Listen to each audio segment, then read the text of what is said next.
दुर्गतिं तात गच्छति पार्थानैवेह नामुत्रा विनाशस्तस्य विद्यते नाहि कल्याणकृत् कश्चित् दुर्गतिं तात गच्छति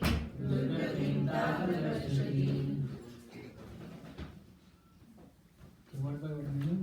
Shri Bhagavan Vacha. The Supreme Personality of Godhead said, Partha, O son of Pritha, Na eva, never is it so. Iha, in this material world. Na, never. Amutra, in the next life. Vinashaha, destruction. Tasya, peace. Vidyate, exists. Na, never. He, certainly. Kalyanakrit, one who is engaged in auspicious activities. Kashi, anyone. Durgatim, to degradation. Tata, my friend. Gachati, goes. Translation and purport by Translation, please repeat after me. The Supreme Personality of Godhead said, Son of Pritha, a transcendentalist engaged in auspicious activities does not meet with destruction either in this world or in the spiritual world. One who does good, my friend, is never overcome by evil. Purport. In Srimad Bhagavatam 1.5.7, Sri Narada Muni instructs Vyasadeva as follows. Chitta sadharmam charanambujam hare bhajan pakko tapate tato yadi yatra kvavat bhadram abhuttamusya kim ko varta apto bhagat pajatam sadharmataha. If someone gives up all material prospects and takes complete shelter of the Supreme Personality of Godhead, there is no loss or degradation in any way. On the other hand, a non-devotee may fully engage in his occupational duties and yet not gain anything.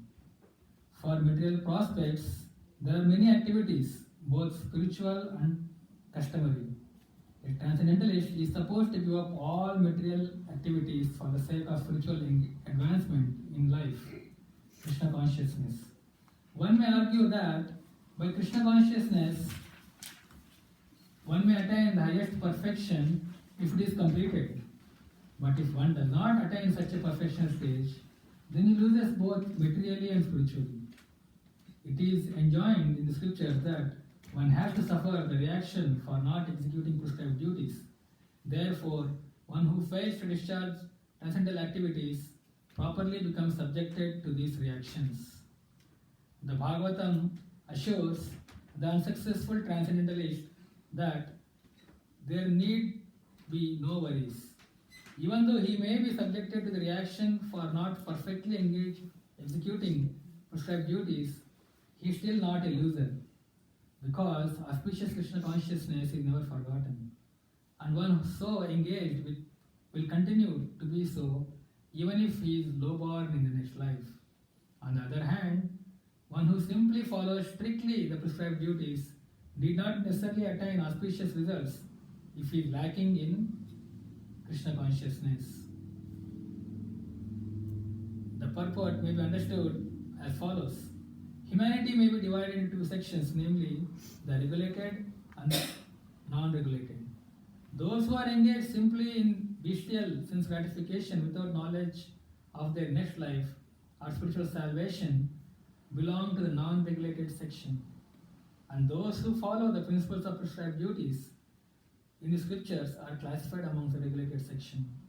The non-regulated section, both civilized and non-civilized, educated and non-educated, strong and weak, are full of animal propensities. Their activities are never auspicious because while enjoying the animal propensities of eating, sleeping, defending, and mating, they perpetually remain in material existence, which is always miserable. On the other hand, those who are regulated by spiritual injunctions and who thus rise gradually to Krishna consciousness certainly progress in life. Those who are following the path of auspiciousness can be divided into three sections, namely, 1. The followers of spiritual rules and regulations who are enjoying material prosperity. 2. Those who are trying to find ultimate liberation from material existence. And 3. Those who are devotees in Krishna consciousness. Those who are following the rules and regulations of scriptures for material happiness may be further divided into two classes: those who are fruity workers and those who desire no fruit for sense gratification. Those who are after fruitive results for sense gratification may be elevated to the higher standard of life, even to the heavenly planets, the higher planets. But still, because they are not free from material existence, they are not following the truly auspicious path. The only auspicious activities are those which lead one to liberation. Any activity which is not aimed at ultimate self-realization or liberation from the material bodily concept of life is not at all auspicious. Activity in Krishna consciousness is only auspicious activity, and anyone who voluntarily accepts all bodily discomforts for the sake of making progress on the path of Krishna consciousness can be called a perfect transcendentalist under severe austerity. And because the eightfold yoga system is directed towards the ultimate realization of Krishna consciousness, such practice is also auspicious. And no one who is trying his best in this matter need fear degradation. Om Adnanatimirandasya Jnananjana Shalakaya Chakshurunjalitam Yena Tasmai Shri Gurave Namaha Shri Chaitanya Manavishtam Sthapitam Yena Bhutale Swayam Rupa Kadamayam Dadati Swapadantikam Vandeham Shri Guru Shri Yuta Padakamalam Shri Gurun Vaishnavamsha Shri Rupam Sagrajatam Sagana Raghunatanvitam Tam Sajivam Sadvaitam Savadutam Parijana Saritam Krishna Chaitanya Devam Shri Radha Krishna Padam Sagana Lalita Shri Vishakanvitam Shak Nama Om Vishnu Padaya Krishna Prestaya Bhutale Srimate Bhakti Vedanta Swamiti Namini Namaste Saraswati Deve Gauravani Pracharine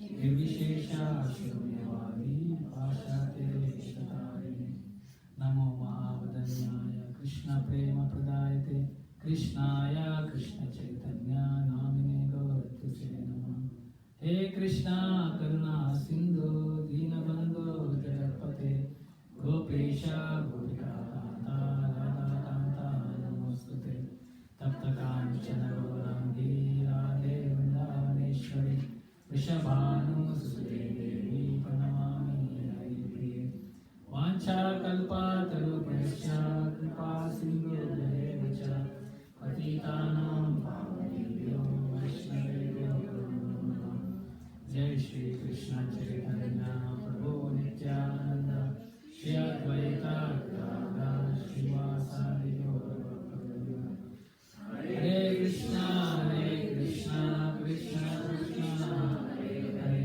Hare Rama Rama Rama Hare Hare.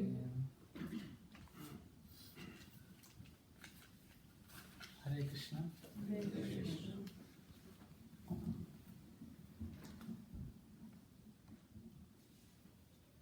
I seek blessings of all assembled devotees so that I can speak something on this verse for the purification of my heart and purification of Lord. Translation: The Supreme Personality of Godhead said, O son of Pritha, a transcendentalist engaged in auspicious activities does not meet with destruction either in this world or in the spiritual world.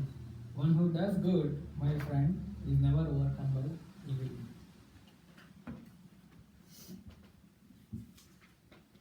So suppose there is a ad put up on one of the billboards, on the newspapers, that a new bank has been opened in Hartford. Hartford is very famous for financial, so they have opened a new bank.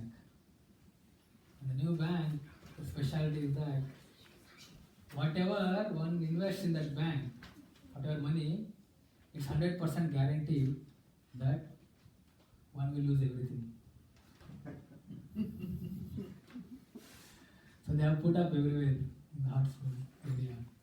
They have put that 100% guarantee that you will not get anything, nothing returns. So this bank has been opened in Hartford. So how many will go and invest in that bank? No? Really? There's some fools there at least. There might be a few people from Hartford. But the irony is that almost everybody in Hartford are investing in that bank. And that's a great irony, because they are investing in the material activities. All their time, energy, and their money, everything, they are investing in material activities, and then 100% guaranteed that they will not get anything out of it at the end of life. But everybody is putting there only.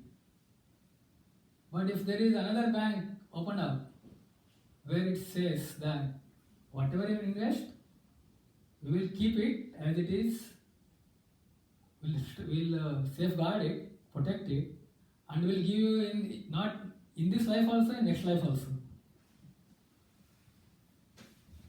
Then how many will invest? Anybody invest in that bank? Everyone? You get any interest? Yes, interest also is there in that. Interest is there, and then guarantee is there. That the federal bank, the federal government is watching that will provide the full guarantee. So how many will invest in that bank? Mataji is ready to invest in that bank. So many are ready to invest in. But in reality, it's not happening. Maybe the bank is not being advertised properly or something, I don't know. It's not being advertised. Oh. People don't know about it maybe. Or the other bank, they are advertising it wrongly maybe. That you will get everything back, even if they are losing or cheating. Well, the name of that bank is cheating bank, maybe, I don't know. But here, that's what happening. Everybody is investing in that bank where one will be losing everything. And hardly few, you can count on fingers now. Who are trying to invest in the other bank where they will get full returns with interest. That is Krishna consciousness activities. So Krishna is saying to Arjuna same thing, that in this chapter, Dhyana Yoga is telling how to invest in this bank, the second bank, transcendental bank, a cheating bank and transcendental bank. The transcendental bank, how to invest, Krishna is explaining. And he is explaining this process of Ashtanga Yoga. And there is a process to invest.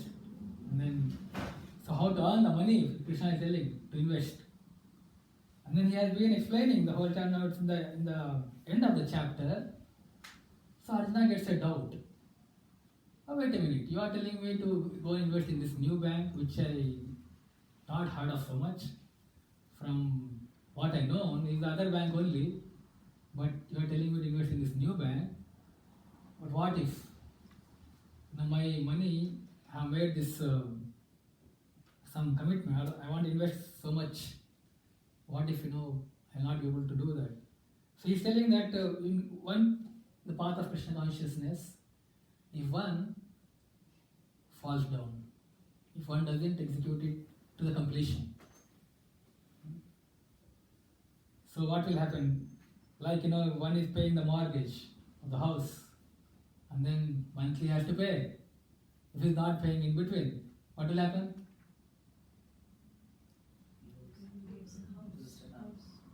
Then take away the house. We will be homeless. So the money we have put till the point also almost becomes useless.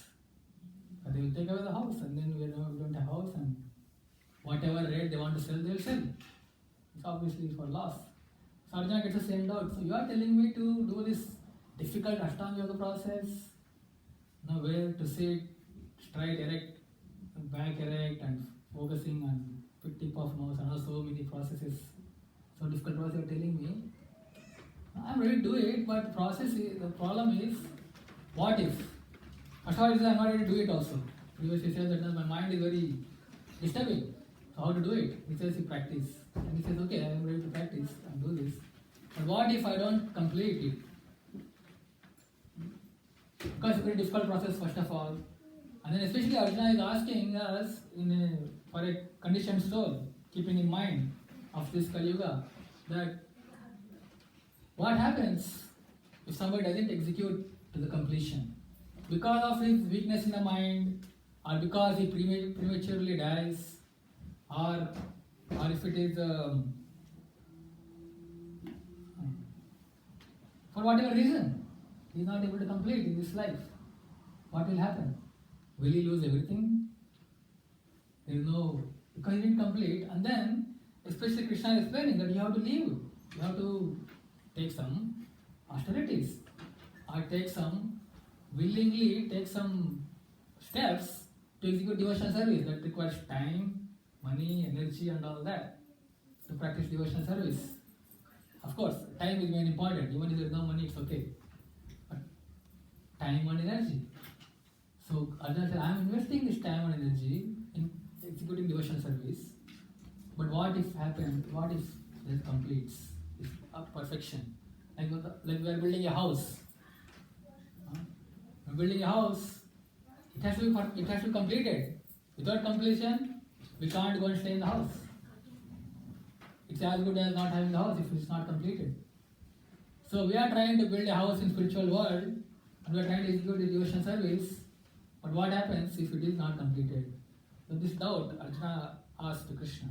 And Krishna is explaining here in this verse that, my dear friend Arjuna, that any activity one does, it will not be destruction in this world or next world, or in this life or next life. 1% completion, 1% Krishna conscious activity is done, Krishna consciousness done, is eternally preserved by Lord. Because we are eternal and Lord is eternal, and then the devotional activities, they are eternally preserved. And even if somebody loses this path and doesn't follow this path in this life, he will again start from 2%.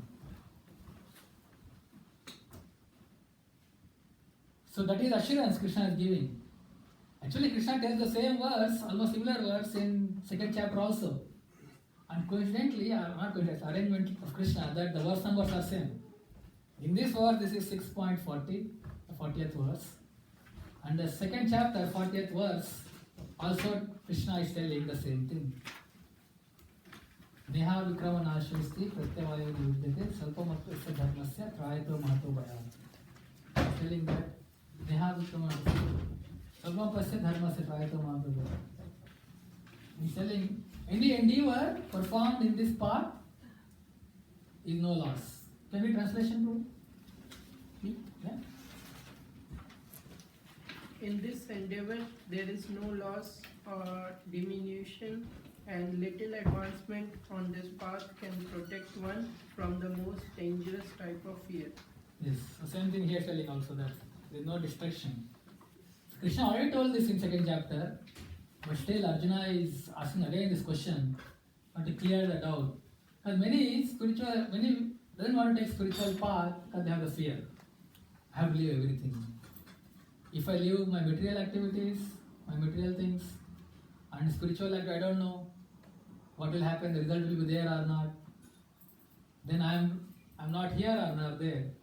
In Hindi, they say, many of them in Hindi, na ghar ka na ghat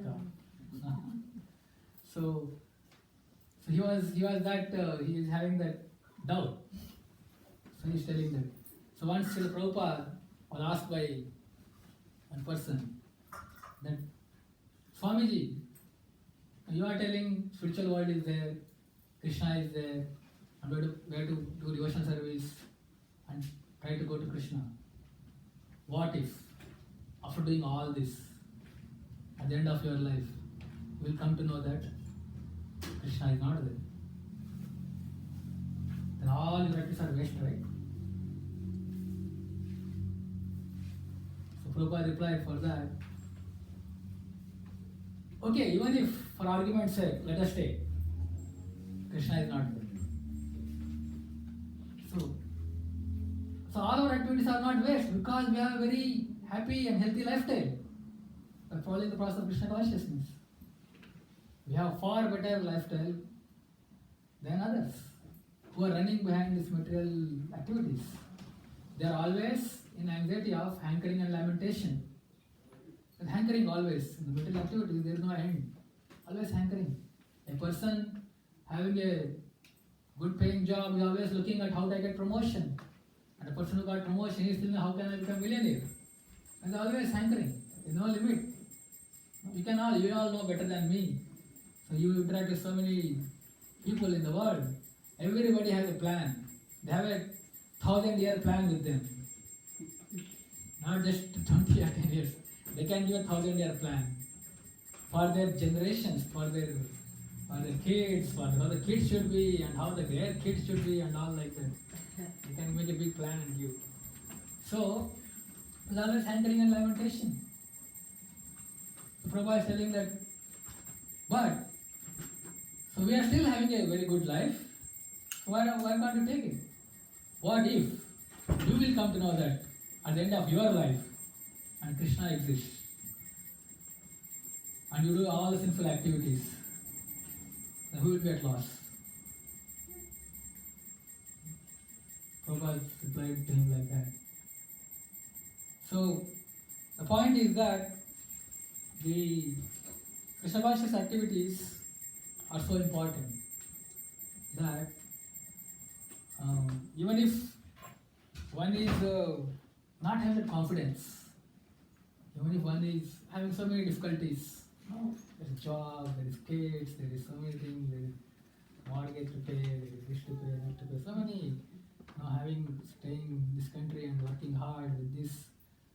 Generally Sundays, others are all there, they are sleeping whole day and then having some good time. So, but devotees are all coming. Sunday become more busy. I see this Mataji is sitting from morning, coming and dressing, and also become more busy on Sundays. So putting so much of endeavors. But there are some difficulties. So much of activities, endeavors are putting, but there is always, when will I achieve that Krishna prem, love of God? So far it is. For chanting our rounds, it seems so difficult. Somehow we are trying to finish our 15 minutes. So how long it will go? So for that, we will get this doubt naturally. We are having this sometimes. But Krishna is telling that no, there is no loss. So whatever you are doing, it will preserve. We see in Srimad Bhagavatam, you all heard of Bharat Maharaj, right?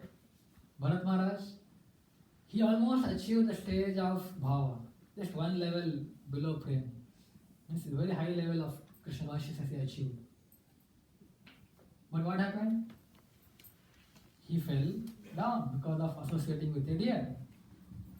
He gave up all his Krishna conscious activities. He fell down. He was not performing Krishna conscious activities. He left his whole kingdom. It's mentioned that Bharat Maharaj left his beautiful wife and the whole kingdom. The country India is called Bharat. It is named after him because he was ruling so nicely and he ruled for so long that he gave that his name is Bharat. Bharat means Bhava means towards enlightenment.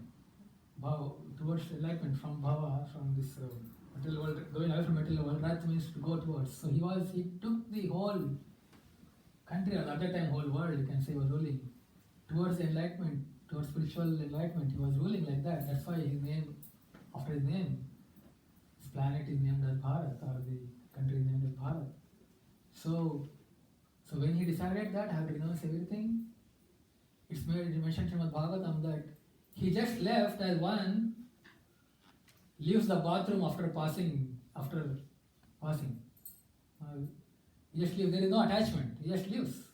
So like that he left it without any attachment. The whole kingdom, beautiful wife and everything. And he went to the forest and he was performing devotional service very rigidly, seriously. But he was alone. Somehow he got in touch with a deer who was helpless, was needing some assistance. So he was taking care of a deer. You all know that story. It's Parampara pastime. So he got in touch with deer and started only serving deer. Then he left his practices. He stopped chanting. You heard of this? Stopping chanting? Sometimes devotees also do that. They come 1, 2, 3, 4 rounds like that, 12 rounds, 16 rounds. They go on. After some time, suddenly, whatever reasons, they stop. So like that, Bharat Maharaj also, he stopped with chanting. So he was completely attached to deer. He was taking care of deer. Unfortunately, he somehow meets an accident and he leaves his body. In next life, like Krishna is telling in Bhagavad Gita, Antakale Chasvaranyeva Sarvamukta Kalevaram, like whatever state we think while leaving the body, we will achieve that state without fail. So he is thinking the deer, he became a deer next life. So in deer body, what Krishna consciousness can perform? Deer body is a low, it's an animal body. But somehow because he achieved to that stage, he was remembering everything. As a deer, he would go to saints, hermitages, and he would hear Bhagavatam class, Bhagavad Gita class. In deer body also. And then in that body he was still practicing this Krishna consciousness, and then he takes again another human body, third life, as Jada Bharat. And then there, because he did a mistake, once born, twice shy. Once bitten, twice shy. So he becomes very alert to execute devotional service, and then he perfects his life. Jada Bharat. He becomes Jada Bharat and perfects his life. So we have this example. Even in Prabhupada's disciples also, there are so many who practice Krishna consciousness. When Prabhupada is there, they did so much service for Prabhupada. So this is the beauty. Bharat Maharaj, he achieved the almost stage of Bhav stage, one level below the perfection, and he somehow slipped. He has to take 2 more lives. But we see so many Prabhupada disciples, one disciple of Prabhupada, ISKCON Prabhu. You heard of him? If you read Lilamrut of Prabhupada, you'll come to ISKCON. He is the editor. In the initial days, when Prabhupada started his movement in 22nd Avenue in New York City, there were a handful of devotees came to assist him. So one of them is ISKCON Prabhu. His name is Howard. So once Prabhupada walking on the streets, this Howard wanted to, he has some understanding of Indian philosophy and Indian sadhus. So he saw it, Indian sadhu dress, going, it's a very uncommon, Indian. In very less Indians at that time in United States, and it's very uncommon in Lower East Side. Sadhu is walking like that. So he went and asked that, are you from India? And then he started inquiring, I like India, I have been to India and I met this Swami and all that. So Prabhupada invites him to his room later, and then he comes and then he says, what you do? He's a professor in English. Howard introduces himself. So Prabhupada calls him, and then Prabhupada says, can you help me in editing some of my books? I'm writing some books. So when he comes, he gives first a paper to edit. He edits that paper and says, I'm finished. Then he said, "You want to do more?" He said, "Yes, I am willing to." He opens his box trunk. He got a trunk for all manuscripts. He gives everything. Howard says, "This looks like a work of a lifetime work." Prabhupada, "Yes, it's a work of life, it's a lifetime work." So he was editing. Then he edited all the books. Maybe Bhagavad Gita also edited, I don't know. So he did all the services, but later, when still Prabhupada is there, he somehow couldn't practice Krishna consciousness. He left devotees, he went back to his old life, and he was not practicing Krishna consciousness. Even once Prabhupada came to, I think, New York City only, he asked for this Hayagriva. "Where is Hayagriva? Please call." Then he called Prabhupada, he came and met Prabhupada. And Prabhupada didn't force him. He said, "Okay, whatever you are doing." So many after Prabhupada left, many years went away. He was not in touch with devotees, he was not practicing Krishna consciousness. But when he became old, he got cancer. And then he realized that, I did a mistake. It's too late now. I'm going to die. So what Prabhupada is telling is correct. Then he took up Vasa Krishna consciousness. Then he took shelter of devotees. He went to devotees. And then he moved to New Vrindavan. He stayed there. And then he took sannyas also. He was completely fixed in Krishna consciousness. And then while devotees are chanting in association of devotees, he left this world. New Vrindavan. So one devotee, before he left this world, he was asking Hayagriva Prabhu that he was having this severe pain and cancer and all that, but his consciousness was fixed. And then he says, "You know what? He was telling that, see, if Prabhupada has given us this," he was so grateful to Prabhupada.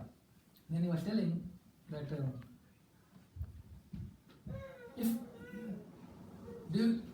he was telling that, Krishna exists actually. I was wrong all this time. Krishna is God, really exists. And he said, "No, how you are telling?" He says, "You know what? If Krishna is not there, then all this time, in eternity, there are so many sages, so many religions, so many saints. They have come and they are coming and are telling about God, Krishna. So if Krishna is not then they are all wrong. It can't be true. If lies, one cannot tell a lie for all the time and everybody. There are so many from time immemorial, there are so many saints and so many scriptures, so many religions. They are all telling God exists. That means He exists. So He was telling the whole conviction like that. So He is perfect in life. There are so many examples like that. So the beauty is what I was trying to tell you. The Bhagavatam, Bharat Maharaj, he has taken 2 lives. But here, because he pleased a pure devotee, Bharat Maharaj tried to do his practice Krishna consciousness alone, with his own endeavor. But here, devotees like Hayagriva, they all did what? They just tried to please a pure devotee. The secret of success in Krishna consciousness is to please pure devotee. To hear from pure devotee and please him. Because they pleased Prabhupada. And at that time when he was in great need, so-called, of course Prabhupada is not never in need, but it appears that when he was trying to start this movement, he gave complete about himself, about everything about himself. So because he pleased Prabhupada, Prabhupada called for him. So Prabhupada said, "Don't worry, take care of you." So at the end of life, Prabhupada took care of him. You may be hearing so many other examples also. So he didn't have to take next life to perfect, just because he pleased a pure devotee. If you please a pure devotee, even if there are some difficulties, even if some whatever accidents or whatever happens, the perfection is achieved in this life or next life. That's what Krishna is telling. Salvamupyasya dharmasya trayato mahato bhayat. That the greatest fear one will be able to cross this greatest fear. So of course there will be some reactions, because like here also mentioned, this purport Prabhupada very clearly explaining that while performing Krishna conscious activities, one may leave his occupational duties to some extent. One may not be able to perform everything. Like when devotees come in contact with when they become contact with devotees and start following this process of Krishna consciousness, automatically some of their relatives, some of their friends, and all, they don't have time for others, for them. They automatically go away. Seemingly some responsibilities, some duties may seemingly be not taken care. So there may be some reactions. Actually, scriptures say that one has to do certain type of sacrifices, one has to worship certain demigods, one has to do certain festivals, one has to do certain sacrifices and all. So one did not do that. So if one performed devotional service, he did not do that. So here Prabhupada is explaining that even if he is not complete in performing the devotional service, so he may have to get some reaction for that. Like the Brajavasis, they are supposed to worship Indra. All the Brajavasis, Krishna said, don't worship him, worship Govardhan. They all worship Govardhan. And what happened? They got some inconvenience, they got into trouble. But Krishna is there to protected them. So like that, even if like Bharat Maharaj, he has to go into a dear life, dear body. But Krishna preserved his Krishna consciousness. He gave that in dear body also. He was remembering everything. Oh, I am not supposed to waste my life. He was not, whatever he did Krishna, he was remembering. So there may be some, whatever reaction may be there, it's there. Devotees are not transcendental to the material laws, the laws of Krishna. They are going to act. But the overall result is that auspicious it will be. But on the other side, if one doesn't practice Krishna consciousness, and if he tries to do everything so nicely, his duties, all the activities he does so perfectly, and then he will not perfect his life because everything ends with this body. Of course, he does pious activities, he will go to heavenly planets, he will go to heavenly planets. Prabhupada is explaining here. Very elaborately, Prabhupada explains here different types of civilized, uncivilized, and then in uncivilized also there is like so many kinds. They are all animal propensities they are having. They are just behind self gratification. So they will be like this. They may achieve even in the civilized also. There is some behind fruitive activities. So they may achieve heavenly planet, but they again have to come down. As long as one is material existence, he has to suffer. Misery is there. But Krishna conscious process is the only method by which one can get liberated from this material entanglement. So whatever extent, so the hope giving verse it is that yes, don't worry, just keep doing, just keep following.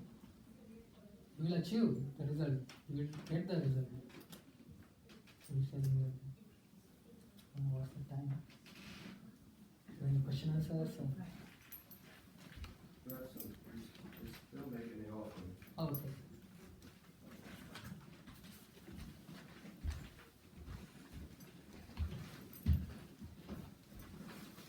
Any questions or When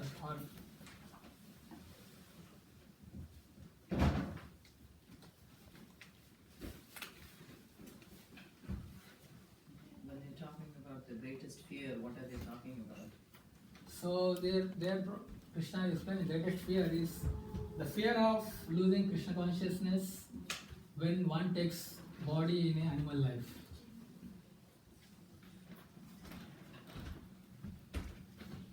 So a person performing Krishna consciousness, suppose for whatever he falls down, he is not able to perform, then he take up sinful activities. For sinful activities one has to suffer. Suffering is how for sinful activities, the material nature, he has to suffer for sinful activities in the hellish conditions, and then after that he has to take animal body. Somebody is following the principles. So So then if somebody is eating meat, then he has to take a body as an animal because he has killed another animal or he is involved in killing animals, eating. So he has to take an animal body. Then he will get the reaction that he will be killed. So the greatest fear is to take those animal bodies and then to lose an opportunity to practice Krishna consciousness. In next life, he will not get the opportunity.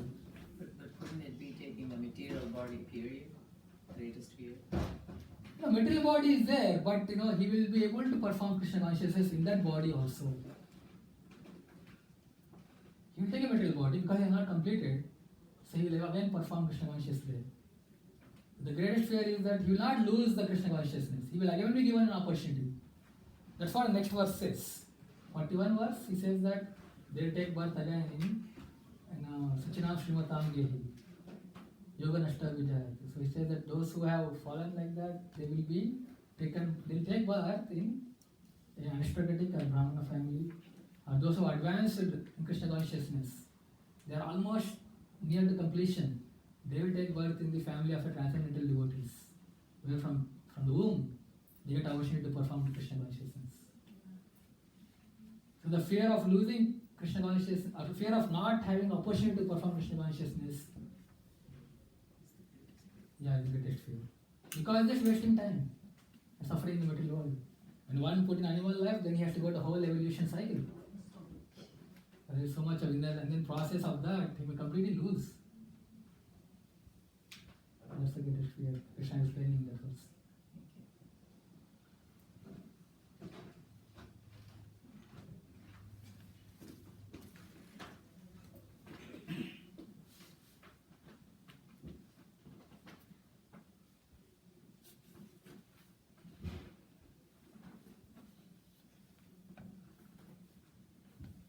So this verse, Bhagavatam verse, explains that if someone gives up all material prospects and takes complete shelter of the Supreme Personality of Godhead, there is no loss or degradation in any way. On the other hand, a non-devotee may fully engage in his occupational duties and yet not gain anything. So same thing here, Bhagavatam also tells the same. Bhagavad Gita, 2 verses tells, in Bhagavatam this verse tells that all other activities, there is no gain. It may appear that yes, I have got this, I have achieved this much, I have got this bank balance, I have got this home, I have got this company, I have got this, I have got that. All other these things, they are all of no gain. Non-devotees activities.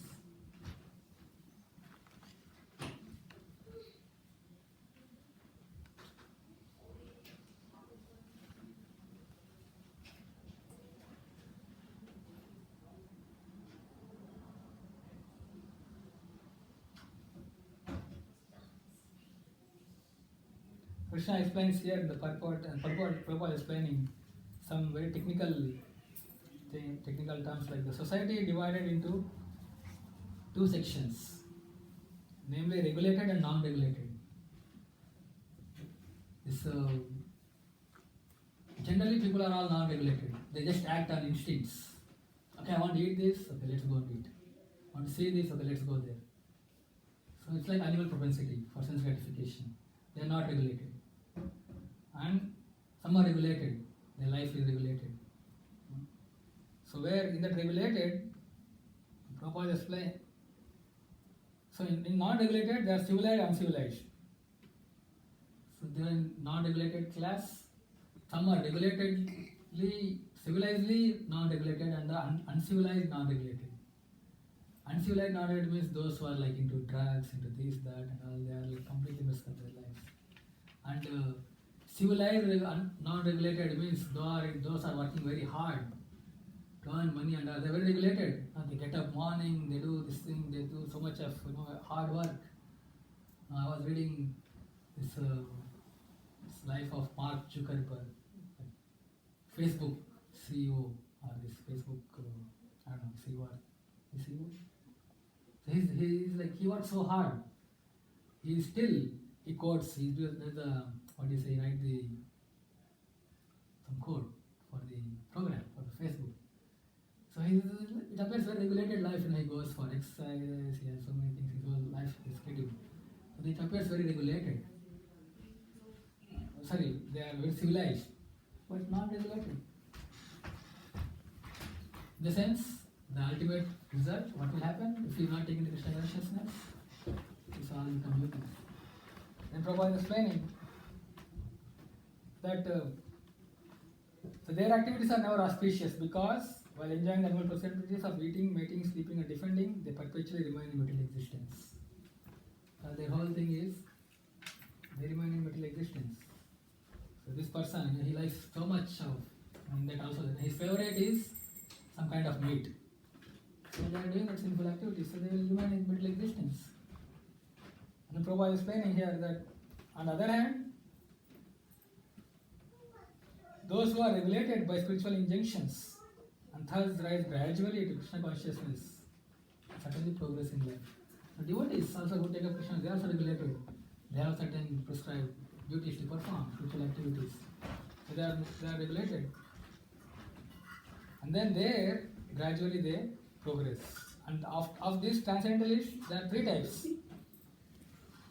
One who follows scriptures, and then those who are aiming towards ultimate liberation, and those who are devotees of Krishna. There is karmis, jnanis and devotees, bhaktas. Karmis means who follow spiritual injunctions for material propensity. And then in that also, in that category of who follows spiritual propensity, one class is just to follow the higher standards of material life. Another class is who wants to renounce, who is not attached to the work, results of the work. Sakama Karma Yogi and Nishkama Karma Yogi. And there is Ashtanga Yogi and there is Bhakti Yogi. So different classes of this transcendentalist who wants to achieve perfection, who want to achieve Krishna. Prabhupada explains all these types they are not at loss. Then gradually they are progressing. But among the best, among all of them, Krishna explains in the later last verse of this chapter that Yoginam Sarvesham Atkatinantaratmanam. And that person, that yogi, who is always thinking of me and then who is serving me directly, he is the best among all the yogis. And then scripture says more than that yes, serving Krishna, but under the direction of a pure devotee. Serving Krishna directly, but under the direction of a pure devotee. And trying to please a pure devotee. One endeavors for that, then he is the safest position. And by the mercy of Srila Prabhupada, we are in that position. But by pleasing Prabhupada and his servants, by trying to put our endeavors in their service to their spiritual masters. So Prabhupada came to serve his spiritual master all the way to this country, and then he started this movement. So by helping, by serving them, pure devotees, that's the most safest position. They are the best among all the yogis. So being here in Hartford, we cannot be the best transcendental yogis. But just coming to these programs and then following this process, and trying to serve and following this process in your home. So there will be perfection assured. Because the pure devotees are telling, Krishna is telling.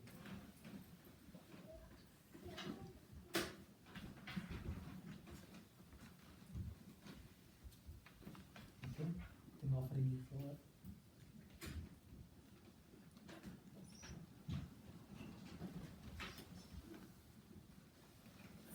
I have a question.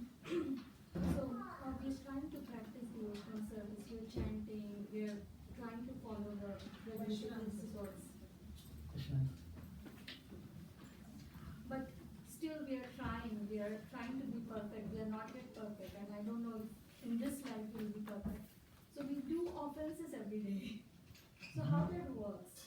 We're chanting, but we're trying to increase the number, the percentage of Krishna consciousness. At the same time, we're doing offenses. So how that goes together? That's a very good question. Offense certainly takes us away from Krishna consciousness. Because it subtracts what we have done. No, it subtracts. It subtracts. The only thing is one has to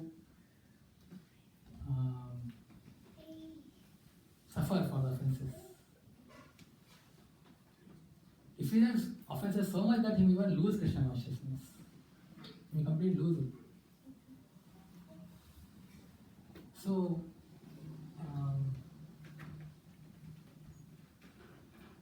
one need not cautiously do offenses, but knowingly, unknowingly sometimes happen. But when we know that it's happening, it's better to seek forgiveness. And those are merciful that they forgive. And also offenses against the holy name, against Krishna himself. Of course, we are doing so many offenses, but we have to be careful. Because of there are 3 stages. One is offensive stage, another is clearing stage, another is perfected stage. So one has to go through these 3 stages. It's known that in the it's like the stages are there. So one may be offensive stage or clearing stage. If that is not there, offenses are not there, you will immediately come to the perfected stage. Chanting also, this thing is there. Nama Parad, and then Nama Bhas, and Shuddhanam. These 3 stages are there. It's a gradual process. Whole thing is. So one has to go from one stage to another. So it takes time, or this is a stage to complete one stage or another. You can't avoid it. At the same time, one has to be careful. One may just get stuck in the same stage for a long time. In the offensive stage, if one is very offensive, you get stuck in the same stage for a long time. And you might lose the opportunity. Like we see in Chaitanya Mahaprabhu's Leela, one of his spiritual uncle, his name is Prakashananda Saraswati, was very offensive towards all devotees. He was offensive to his spiritual master also, Madhavendra Puri. Then because of his offenses, he never got that opportunity to understand what Krishna consciousness is. He was always offending devotees. Then he went away from association of devotees. So he lost the opportunity. So Krishna, when one commits offenses, he just takes that person away from devotees, where he is not able to perform Krishna consciousness. So one has to just endeavor to cautiously not commit. And then have patience. Usaha, Nishya, Dhairya, Tat Karma. Rupa Goswami says that with patience and perseverance, one to endure process. Thank you. Yes, I was just hearing a class, and there Bhagavad Prabhu is saying that if one makes 100 offenses, we lose the taste for holy name. With 1,000 offenses, we lose the association of the Vaishnavas, and with 10,000 offenses, we will lose even the effort to pick up the bead bag and chant. Figuratively telling, it's not from Shastra, 100, 1,000 or 10,000. It's just like, the same thing. It is one. Just trying to explain with quantification. Yeah, the more one does, of course, Krishna takes him away, takes that person away. For overcoming offenses, if one is humble, for a humble devotee, it's very rare that he does offenses. In humility, in his practices, in humility, in his dealings. That's why Bhaktivinoda Thakur says that string this verse on the thread of holy name. Tunada Pisuni Chena Taroriva Saishana Amani Namana Kirtya Sadari. So this one should consider oneself lower than a blade of grass. Offering all respect to others and expecting none in return. So if one tries to follow this, then it's easy. It's easy to not to commit offenses for a humble devotee. When one becomes pride, I'm so many years practicing, you are such a new devotee, this, that, and all that, then there's more chance. Krishna doesn't like pride.